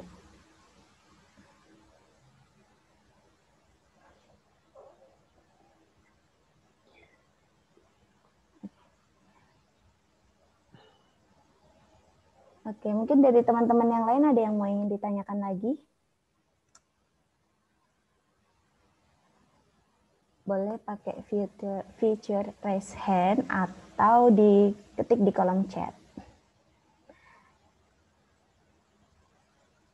Oke, sambil nunggu yang lain, mungkin aku tanya juga ya ke Kak Ria deh, gimana? Kak Ria, halo Kak. Mungkin boleh diceritain Kak sedikit pengalamannya masuk UGM ya? Iya, masuk UGM. Oke. Jadi aku dulu tuh masuknya lewat jalur SNMPTN juga, Kak. Jadi dulu tuh bahkan sempat pengen ke teknik kimia sebenarnya. Jadi biasanya anak-anak kimia itu terkenalnya tuh anak-anak yang nggak lolos di teknik kimia gitu. Jadi larinya ke kimia kayak gitu. Itu stereotip yang buruk. Sebenarnya juga ada yang teman-teman yang benar-benar pengen ke kimia. Tapi untuk aku sendiri masuk ke kelompok pertama yang yang memang mungkin aku merasa nggak bisa di teknik kimia, ya udah jadinya langsung ke kimia gitu. Nah, dulu tuh aku memutuskan untuk kimia itu karena aku merasa kemampuan aku di fisika untuk bekal di teknik itu benar-benar kayak belum mencukupi gitu menurut aku. Jadi ya istilahnya kayak ya udahlah sadar diri aja gitu. Jadi kayak cari yang benar-benar aku bisa di sana gitu. Jadi habis itu dulu tuh aku SMA juga dibantu sama bimbel. Jadi kan biasanya di suatu bimbel itu ada konsultasi-konsultasi gitu. Jadi setelah melalui beberapa konsultasi juga akhirnya memutuskan ambil di kimia UGM. Kayak gitu. Terus langsung di kimia UGM juga langsung masuk, nggak di kalau di ITB tadi kan masuk ke fakultasnya dulu tuh. Nah, kalau di kimia UGM langsung masuk ke prodinya kayak gitu sih. Gitu Kak, sesimpel itu. Jadi kayak nggak terlalu mengena banget perjuangannya. Mungkin perjuangannya itu sih, perjuangannya waktu kita kelas 10 sampai 12-nya. Jadi lebih ke prosesnya kita, karena waktu SMA dulu aku di SMA 1 Boyolali juga. Nah, di sana tuh aku juga ikut semacam pramuka, terus ikut rohis, jadi kayak lumayan banyak kegiatan. Nah, di sana kayak benar-benar menguji manajemen waktu kita buat mengatur semua itu. Yang penting kayak akademiknya nggak ketinggalan gitu. Jadi kayak aku bersyukur banget waktu itu kayak aku bisa menikmati dunia organisasi, juga bisa menikmati di dunia akademik kayak gitu. Oke. Itu ada Safira pertanyaan yang buat siapa tuh? Buat siapa ya Safira? Apa buat semuanya?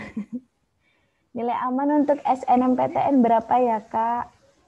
Mungkin ditujukan untuk semua ya. Mungkin kakak-kakaknya boleh salah satu perwakilan yang menjawab. Dari Kak Ria juga boleh. Kak Ria kan SNM ya waktu itu. Terima. Iya. Kalau aku dulu nilai SNM tuh kalau di mata kuliah pelajaran kimianya sendiri itu mungkin 90 ke atas aman sih, karena dulu tuh yang SNM itu yang ngedaftar kimia itu ada 4 orang, dan itu nilainya kayak atas bawah gitu loh, jadi kayak selisihnya cuma dikit ya, sekitaran 90-an ke atas kayak gitu. Nah, alhamdulillahnya dari 4 orang itu keterima 3 dari yang sebelumnya. Di cutting kita itu cuma ada 2 orang yang di UGM. Jadi mungkin kalau buat nilai amannya mungkin 90-an ke atas bisa aman gitu. Tapi aku juga nggak tahu banget ya soal nilai amannya ini gimana, karena kan yang dinilai juga nggak cuma pelajaran kimia doang gitu. Mungkin dari Mas Tegar ada jawabannya yang lebih baik. Oke, silahkan untuk coba jawab, bantu jawab. Iya, kalau misal nilai SNM sebenarnya kalau jujur-jujuran ya, SNM tuh kayak ngegaca gitu. Tahu ngegaca nggak? Kayak maksudnya kayak kita sebenarnya tidak tahu apa yang terjadi di dalamnya gitu, karena benchmarking tiap sekolah tuh beda-beda. Jadi maksudnya nilai 90 misal di SMA A itu beda sama nilai 90 di SMA B. Yang jelas kalau semisal sekarang kayaknya SNMPTN masih pakai sistem kuota kan untuk per sekolah sekitar berapa persen gitu. Nah, mungkin mulai dari situ dulu aja sih. Jadi maksudnya sering-sering ke BP. Jadi kalau yang dulu tuh di SMA 1 itu tuh BP tuh biasanya menyediakan buku gitu. Jadi di situ tuh kita input nilai mata kuliah nilai pelajaran yang bakal dipakai di SNM dan juga jurusannya apa. Jadi kita tuh tahu teman kita tuh target jurusan apa dan nilainya dibandingin sama kita tuh seperti apa gitu. Kalau semisal udah seleksi di perguruan tingginya udah nggak tahu sih. Maksudnya kayak ya beneran nggak tahu itu gitu untuk SNMPTN. Beda sama SBMPTN. Jadi sebenarnya paling aman tuh tetap menyiapkan untuk SBMPTN aja. Maksudnya kayak SNMPTN tuh hadiah lah intinya, kalau semisal dapat ya alhamdulillah, kalau enggak ya berarti emang udah punya rencana lain buat SBM gitu. Jadi jangan jadiin SNMPTN tuh rencana utama intinya kayak gitu. Oke, mungkin ini ya lebih ke risetnya, kalian harus sering-sering cari tahu, terus sering-sering juga tanya ke BP atau BK ya biasanya, karena mereka benar-benar punya data yang mungkin bisa jadi pacuan buat kalian. Cuma benar tadi kata Kak Tegar bahwa SNMPTN itu seperti hadiah kita 3 tahun sekolah kalau misalnya itu. Jadi lebih baik memang dipersiapkan untuk SBMPTN-nya. Oke, ya, sepertinya aku lihat ada pertanyaan lagi untuk Kak Ria nih. Untuk Kak Ria, betul. Untuk Kak Ria, Kak, perbedaan antara ilmu kimia terapan dan ilmu kimia murni. Mungkin Kak Ria silahkan. Oke, untuk ilmu kimia terapan dan ilmu kimia murni itu sebenarnya gampangannya itu kayak perbandingan antara SMA dan SMK teman-teman. Jadi kayak kalau di SMK kan kita dididik buat terjun langsung ke lapangan pekerjaan nantinya gitu. Kalau sedangkan di SMA itu kita lebih banyak dibanyakin ke teorinya kayak gitu kan. Nah di sini pun juga sama. Jadi untuk kimia murni itu kayak kita mempelajari benar-benar dalam dari mendasar dan luas banget. Jadi semua teori itu kita pelajari di kimia murni ini gitu. Beda dengan kimia terapan. Kimia terapan mungkin dari segi teori nggak sebanyak di kimia murni, tapi dari segi prakteknya, praktek buat terjun ke lapangan atau praktek buat kayak teknik kimia itu kan praktek buat kayak menyusun suatu pabrik atau menyusun suatu proyek kimia itu lebih bagus di kimia terapannya daripada ilmu kimia murninya kayak gitu. Menjawab nggak ya? Alif Yuda.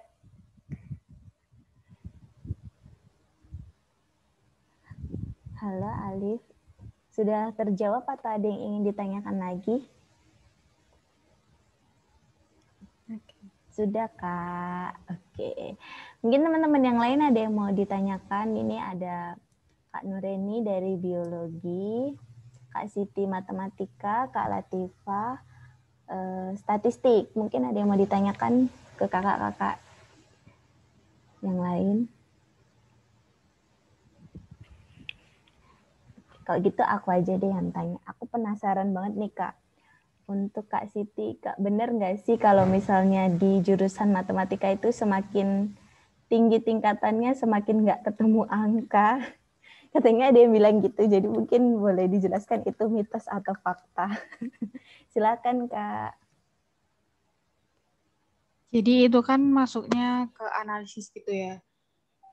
Matematika itu sebenarnya nggak melulu belajar soal angka-angka ya teman-teman. Jadi itu ada halnya kita mencari nilai eksaknya, ada kalanya kita mencari pendekatannya aja, atau ada kalanya kita cuma menganalisis data doang, jadi nggak dapat hasil akhirnya gitu. Jadi di matematika tuh belajar seperti itu, dan banyak hal-hal abstrak yang bakal kita pelajari, terutama di pelajaran aljabar. Itu main angkanya tuh dikit banget Mbak Hanum. Jadi banyaknya tuh analisis gitu. Jadi gimana kita kritis terhadap suatu teori, gimana kita mempelajari tentang metode-metode dan lain sebagainya kayak gitu. Oke, makasih Kak Siti. Ini ada yang tanya nih Kak. Yes, sama-sama. Kak Siti kuliahnya di mana? Tadi sinyalnya hilang. Oh ya. Mohon maaf ya.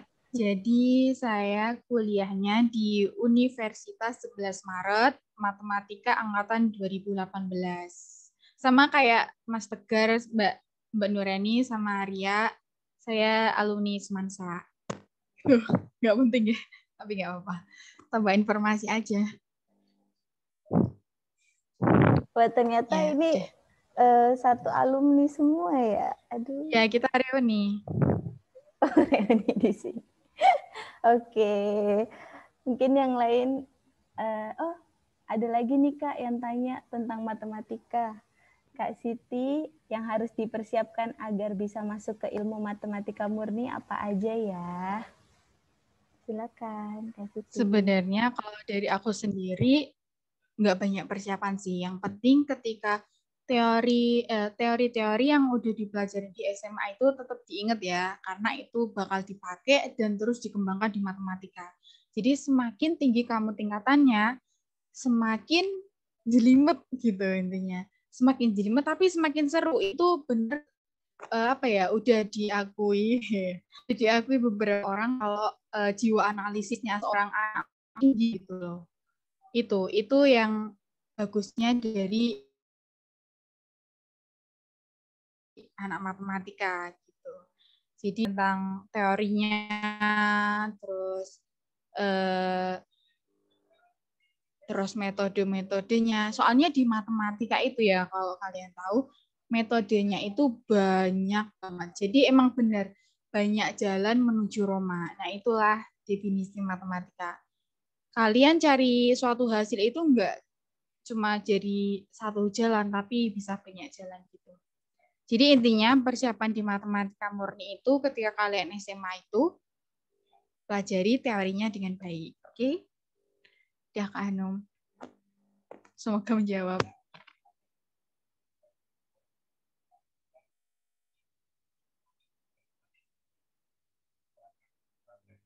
Oke. Jadi yang harus dipersiapkan itu yaitu tadi mempelajari teori matematika dengan baik. Ada yang tanya lagi. Kak mau tanya, untuk nilai SBMPTN nilai paling rendah berapa ya? Ini maksudnya di jurusan apa ya? Alif Yuda kalau boleh tahu.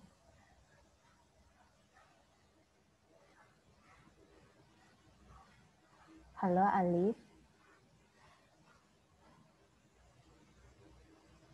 Kimia Kak mau tanya, kalau untuk nilai SBMPTN paling rendah berapa ya? Oh ya, mungkin dari Kak Ria boleh membantu. Silakan. Oke, mungkin sebelumnya mohon maaf dulu karena mungkin jawabannya nanti kurang memuaskan karena memang kan saya dari SNMPTN gitu, jadi kurang tahu SBMPTN nantinya gimana gitu. Cuman dari teman-teman aku kemarin yang melalui SBMPTN, entah itu UTUL atau UTBK biasa, itu yang aku tanya-tanya setelah aku tanya-tanya ke beberapa teman-teman itu yang nilainya sekitar 600, paling rendah itu 620-an kalau nggak salah. Kalau nggak salah ya, sebenarnya aku juga tanyanya belum ke semua temanku sih, jadi kayak yang sekeliling aku aja gitu. Tapi kalau untuk nilai SBMPTN keseluruhannya, aku belum mengetahui sampai sekarang gitu, karena memang dari awal aku masuknya lewat jalur yang berbeda seperti itu. Tapi mungkin teman-teman itu kalau misal mau cari info kayak gitu di websitenya yang chemistry UGM tadi, mungkin teman-teman bisa lihat track record-nya dari mahasiswa-mahasiswa UGM yang masuk di SBMPTN. Paling ada sih teman-teman, karena udah lengkap banget di situ. Kayak gitu. Terima kasih Kak Ria. Ada satu pertanyaan lagi untuk Kak Siti. Kak, kalau nilai SBMPTN matematika berapa ya Kak? Mungkin Kak Siti tahu? Boleh silakan dijawab. Sebenarnya saya nggak tahu sih Mbak Hanum, soalnya nggak update tentang nilai SBMPTN matematika. Cuman dulu kan SBMPTN juga karena SNM-nya tuh kekeh banget pengen masuk kedokteran. Akhirnya karena milihnya kedokteran semua, ini kan SNM nggak lulus terus SBM. Dulu SBM berapa ya? Ya mungkin sama kayak kimia kali ya, di atas 600 gitu. Maaf ya, soalnya aku nggak tahu. Iya, seperti itu Hera dan Alif. Semoga menjawab, walaupun memang yang aku tahu sepertinya pada saat angkatan aku pun nilai SBM nggak di itu ya, nggak dikasih tahu ke kita, bener nggak sih? BTW aku angkatan 2018. Jadi setauku juga dari pengalaman aku nilai SBMPTN itu pada tahun aku nggak dikasih tahu gitu. Oke, mungkin dari teman-teman yang lain ada yang mau tanya? Oh ya, ada lagi. Dari Anggi Ariska, apa agar bisa lolos SNMPTN nilainya harus naik terus dari semester 1? Monggo kakak-kakak yang lulus SNMPTN, silahkan menjawab. Dari Kak Nur ini waktu masuk jalur apa, Kak? Aku SBM ya. Oh, SBM. Iya. Oke, mungkin dari Kak Tegar dan Kak Ria lagi. Silakan. Siapa dulu nih? Mas Tegar dulu aja deh. Ya udah. Udah menjawab. Jadi apa ya? Baik lagi ya, sebenarnya SNMPTN tuh nggak jelas gitu ya. Tapi yang perlu ditekankan tuh sebenarnya benar sih, maksudnya track record untuk apa ya, track record nilai dari semester 1 sampai semester 1, 2, 3, 4, 5. Semester 5 ya kalau nggak salah. Itu tuh minimal stabil lah kayak gitu. Itu maksudnya kayak nggak harus naik terus, tapi kalau bisa jangan turun terus juga gitu. Maksudnya kayak apa ya? Dibikin stabil lah kayak gitu. Sisanya sih ya nggak ada yang tahu. Kayak gitu. Mungkin jawabnya kurang memuaskan ya, tapi emang sistem SNMPTN ini benar-benar gacha gitu. Mungkin dari Ria ada tambahan. Iya sih, benar, aku setuju sama Mas Tegar karena nilai setiap semester naik itu nggak menjadi jaminan kita bisa lolos SNMPTN karena memang ada beberapa faktornya. Yang pertama mungkin ada dari akreditasi dari SMA kita, terus ada track record dari cutting-cuttingnya itu berapa yang daftar yang keterima di sana, terus dari cuttingnya tuh nilainya tuh dulu berapa gitu-gitu. Jadi nggak cuma dipengaruhi sama nilai kita sendiri gitu. Mungkin Anggi Ariska mulai sekarang kayak berusaha aja biar membuat nilainya itu stabil gitu, minimal stabil yang apa ya, kalaupun turun itu nggak rentang jauh banget kayak gitu. Oh, terus sama apa namanya, kalau SNMPTN kan ada upload ini ya, sertifikat juga, sertifikat kompetisi dan sebagainya. Nah itu kalau misal kalian ada, masukin aja gitu. Apalagi yang apa ya, teman-teman aku tuh kebanyakan yang udah nyampe misal Olim nih, apa sih namanya sekarang? Ada kan dulu tuh OSN, sekarang tuh udah ganti nama. Itu yang udah apa ya, tingkat provinsi ke atas tuh biasanya udah ya lumayan lah, maksudnya bisa dapat tambahan nilainya gitu. Cuman ya akhirnya balik lagi gitu, maksudnya gimana kampus yang kita tuju dan juga nggak jelas lah intinya kayak gitu. Tapi pokoknya intinya kalau semisal ada prestasi dimasukin aja, kalau semisal nilai dibikin stabil kalau bisa naik kayak gitu.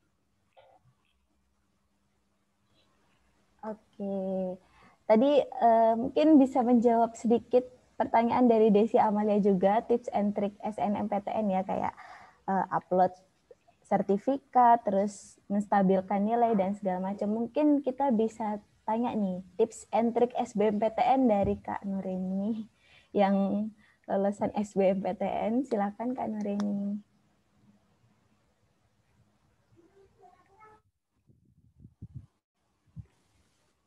Oke, mungkin karena aku SBM sudah berapa tahun yang lalu, 3 tahun yang lalu ya, sudah lama.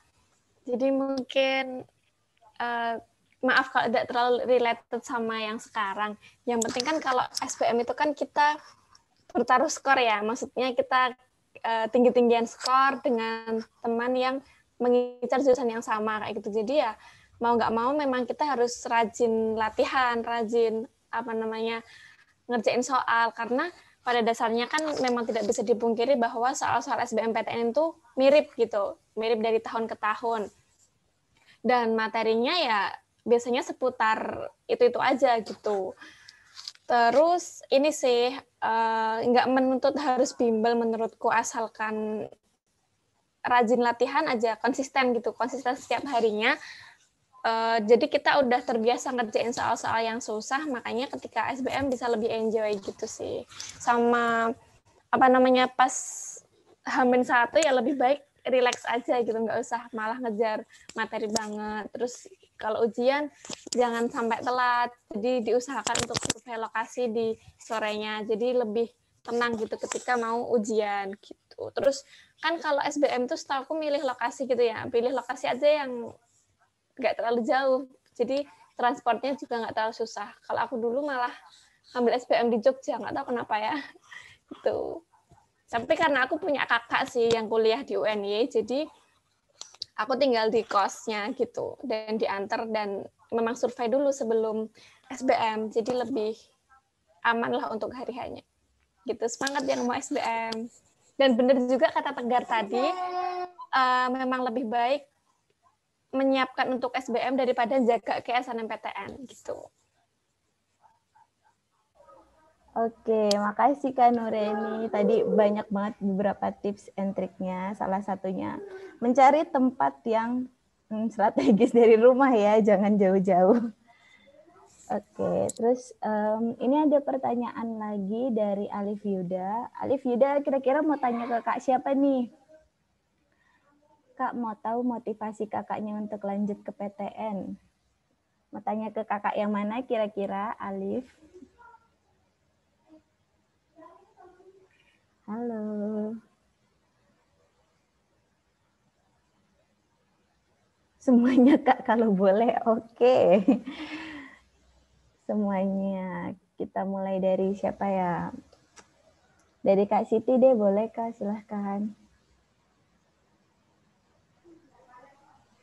Oke, motivasi aku masuk PTN karena aku kan orangnya suka belajar, dan pas itu aku lagi semangat-semangatnya belajar kan. Apalagi teman-teman sekitar aku ini sangat mendukung aku untuk suka belajar, jadi ya udah aku mikirnya mending aku sekarang investasi ilmu dulu gitu kan. Aku kan masih kecil. Misal aku langsung kerja pun juga aku bingung kerja apa gitu kan. Mending sekarang kita gunakan waktu kita untuk investasi ilmu untuk kedepannya. Ilmu itu dimanapun, usia berapapun, dan kapanpun itu pasti berguna buat kalian gitu. Oke, tadi udah dari Kak Siti ya. Mungkin aku mau tanya ke Kak Latifa, tapi mungkin pertanyaannya motivasi Kak Latifa untuk melanjutkan perkuliahan gimana nih Kak? Halo Kak Latifa. Apakah Ya, masih ada di tempat? Oh iya masih. Oke, masih, Kak. silakan. Kan saya itu ya sekolah di swasta ya. Dulu tuh termotivasi karena itu ada penawaran beasiswa di UII. Nah, jadi saya coba daftar beasiswa itu dan alhamdulillah dapat dan akhirnya termotivasi. Oke, makasih. Jadi mungkin boleh aku kasih info, UI itu termasuk itu ya universitas swasta yang cukup bagus banget di Indonesia, dan nggak kalah lah pokoknya sama universitas negeri yang ada. Mungkin bisa jadi pilihan adik-adik nanti kalau seandainya mungkin belum rezekinya di universitas yang negeri. Oke, kayaknya satu lagi aja ya motivasinya untuk karena waktunya kita juga udah terbatas. Dari Kak siapa ya? Aduh, aku bingung. Oke, ke Kak Ria lagi deh. Kak Ria lagi. Silakan Kak Ria. Oke, kalau motivasinya itu kurang lebih sama kayak Mbak Siti Osmatun tadi. Jadi kayak pengen menginvestasikan ilmu gitu. Sebenarnya tuh awalnya kayak merasa aku masih butuh gitu. Aku merasa butuh akan pengetahuan itu. Jadi kayak kalaupun nanti nggak kuliah, itu pun pekerjaan yang bakal didapatkan itu sesuai dengan kemampuan kita gitu. Sedangkan kalau kita kuliah itu kan kita bisa mendapatkan ilmu yang lebih banyak lagi, terus juga nantinya pekerjaan yang bisa kita dapat itu yang sesuai gitu loh dengan yang kita pelajarin gitu. Jadi kayak pengen lebih menggali lagi gitu pengetahuan yang ada kayak gitu. Terus juga aku ini apa ya, orangnya pengen tahu banget gitu loh. Jadi kalau misal jadi apa ya, sering penasaran gitu. Jadi kalau aku belum dapat apa yang aku pengenin, aku bakal terus ngejar itu gitu. Jadi sebenarnya keputusan aku buat menentukan kuliah itu termasuk proses untuk aku mencapai tujuan aku gitu. Jadi pasti kan teman-teman sekarang juga udah punya kan life plan teman-teman gimana nantinya pengen jadi apa kayak gitu. Nah, beranjak dari situ itu jadi kuliah ini salah satu jalan buat aku mencapainya kayak gitu. Gitu. Oke, makasih untuk Kak Ria dan Kak Latifa atas jawabannya. Semoga menjawab ya. Mungkin satu pertanyaan terakhir deh. Kalau dari adik-adik ada yang mau tanya. Ada lagi yang ingin bertanya kepada kakak-kakak yang sudah hadir?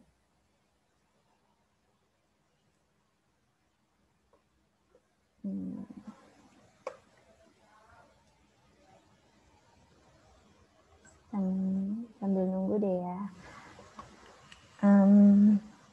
Berarti Kak Tegar, Kak Siti sama Kak Ria satu SMA ya? Iya. Sama Kak Nurani juga ya tadi? Ya, kita satu alma mater. Baik. Kalau Kak Latifa di mana SMA-nya Kak, kalau boleh tahu? Di Mandua, Klaten. Oh, Mandua, Klaten. By the way, namanya sama kayak aku, Kak Latifa. Oh iya, Ya Latifa. ampun, promosi. Iya, betul. Dari adik-adik ada yang mau ditanyakan? Atau dari kakak-kakaknya mau ada ngasih info apapun? Atau ada yang mau ditanyakan juga? Silakan. Sudah ya?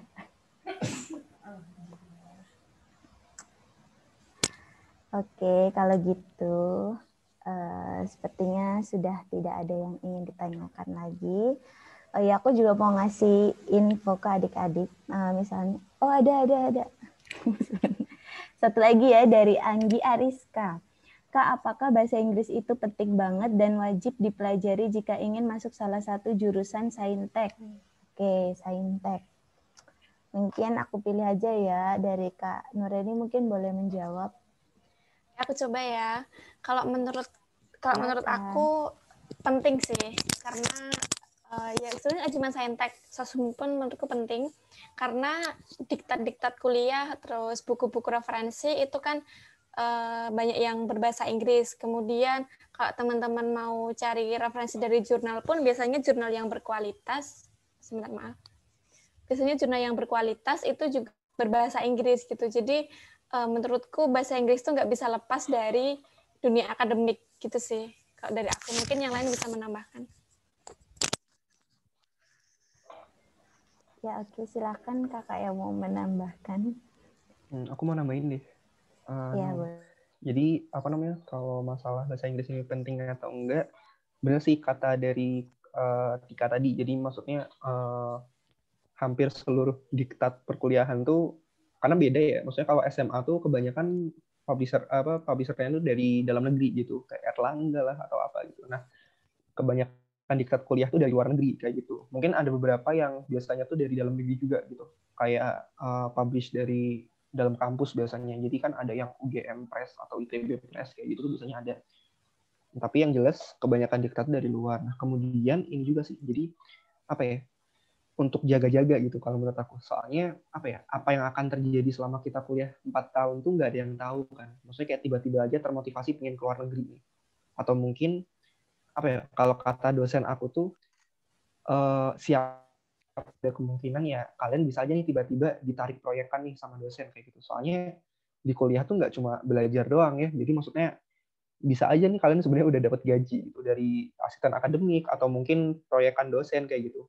Kayak contoh kasusnya tuh dulu ada nih mahasiswa di tempat aku, tapi kasusnya karena paspor ya. Jadi maksudnya karena dia belum persiapan, akhirnya yang dipilih orang lain gitu. Padahal sebenarnya dia lebih eligible lah, lebih lebih bisa lah gitu dibandingkan si orang ini. Tapi karena kurang persiapan jadinya ya lepas aja gitu kesempatannya, kan sayang kayak gitu. Jadi bener sih apa namanya tidak bisa lepas dari kehidupan sehari-hari lah, apalagi bahasa Inggris ini bisa dibilang kan universal juga kan bahasanya, maksudnya kayak dipakai di banyak tempat kayak gitu.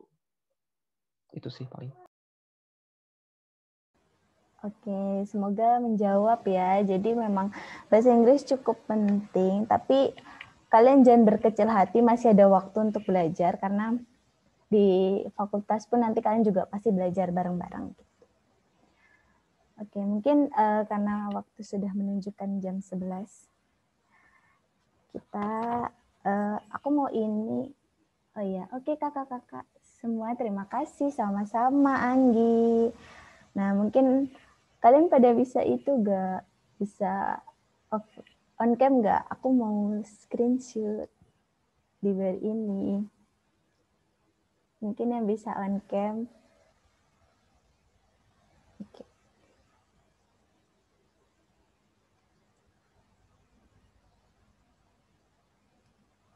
Ya teman-teman. Bisa ya, ada ya. Oke. Aku hitung ya. 1, 2, 3. Sekali lagi. 1, 2, 3. Oke. Sip. Mantap. Makasih adik-adik. Jadi jangan lupa untuk presensinya diisi. Terus kalau mau dapat door prize jangan lupa juga buat ikutin door prize-nya tadi. IG-nya jangan dikunci, buat kesan-kesan di IG story, jangan lupa tag juga @rumahcendikia_boyolali. Terus adik-adik mungkin kalau ada pertanyaan lagi, misalnya belum sempat terjawab di sini, boleh banget tanya ke kakak-kakaknya ya Kak. Bersedia kan Kak ya? Bersedia, oke. Jadi boleh banget tanya ke kakak-kakaknya. Instagramnya ada di Instagram Rumah Cendekia Boyolali, bisa dilihat di situ juga.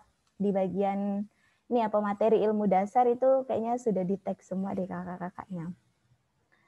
Nah, jadi menyenangkan banget ya diskusi kita hari ini. Alhamdulillah banyak banget informasi yang kita dapat, info-info baru yang pastinya aku juga baru dapat karena adanya diskusi bareng-bareng ini. Terus semoga semoga kita semua selalu dalam keadaan sehat ya, karena melihat keadaan angka COVID semakin naik ternyata, dan kan sekarang juga lagi lockdown ya Jawa Tengah. Semoga semua sehat-sehat selalu, di rumah juga jaga kesehatan, jaga mood biar nggak bete, karena kan pasti di rumah bete banget sih, aku juga gitu. Oke, mungkin sekian dari aku. Apabila aku ada salah kata atau salah perbuatan, aku mohon maaf sebesar-besarnya. Mungkin dari sini boleh dipersilahkan untuk keluar untuk live dari grup. Boleh langsung live, nggak perlu ke room utama lagi. Mungkin buat kakak-kakaknya juga terima kasih banyak sudah memberikan informasi buat adik-adik yang ada di sini. Sama-sama. Sama-sama. Ya. Semangat juga buat semuanya ya. Sama-sama. Semangat semuanya. Guys. Semangat Mbak, semangat semuanya, semangat teman-teman. Semangat. Sampai jumpa. Bye-bye. Sampai jumpa. Izin leave room ya. Oh iya Kak, silakan. Terima kasih Kak Tegar.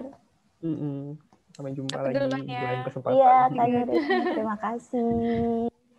Terima kasih Henny, Desi, Kak Latifah, bye-bye.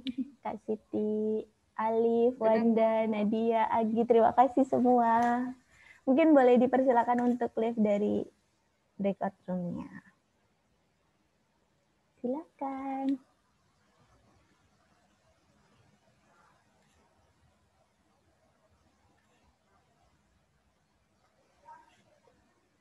Bye-bye.